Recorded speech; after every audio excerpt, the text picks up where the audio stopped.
ఖమ్మం కవిత memorial degree కళాశాల ఘనంగా freshers day వేడుకలు విద్యార్థుల కోలాహలం నడుమ అంగరంగ వైభవంగా నిర్వహించారు. ప్రతి విద్యార్థికి డిగ్రీలోనే తమ భవిష్యత్తును ఎంచుకునే అవకాశం ఉందని, దీనిని ప్రతి ఒక్కరూ సద్వినియోగం చేసుకోవాలి అని జిల్లా ఉపాధి కల్పనా శాఖ అధికారి కొండపల్లి శ్రీరామ్ స్పష్టం చేశారు. కవిత మెమోరియల్ డిగ్రీ కళాశాల ప్రథమ సంవత్సర విద్యార్థులకు స్వాగత వేడుకల్లో ఆయన ముఖ్య అతిథిగా పాల్గొన్నారు. Task manager T Dinesh Kumar మాట్లాడుతూ విద్యార్థులు అకాడమిక్ విద్యతో పాటు వృత్తి నైపుణ్య స్కిల్స్ను పెంపొందించుకోవాలన్నారు. కళాశాల చైర్మన్ ఎం నిరంజన్ రెడ్డి మాట్లాడుతూ విద్యార్థులు ఓ లక్ష్యాన్ని ఎంచుకుని తల్లిదండ్రులకు కీర్తి తీసుకొచ్చే విధంగా ఎదగాలి అని, కళాశాల సెక్రటరీ మరియు కరెస్పాండెంట్ కోట అప్పిరెడ్డి మాట్లాడుతూ కళాశాల పూర్వ విద్యార్థులు ఉన్నత స్థానాల్లో ఉన్నారని, వారిలాగే ప్రస్తుత విద్యార్థులు కూడా ఎదగాలి అని ఆకాంక్షించారు.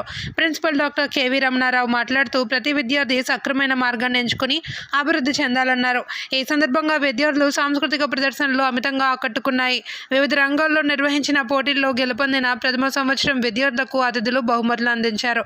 ఈ కార్యక్రమంలో వివిధ విభాగాల అధిపతులు, అధ్యాపకులు, విద్యార్థులు పాల్గొన్నారు.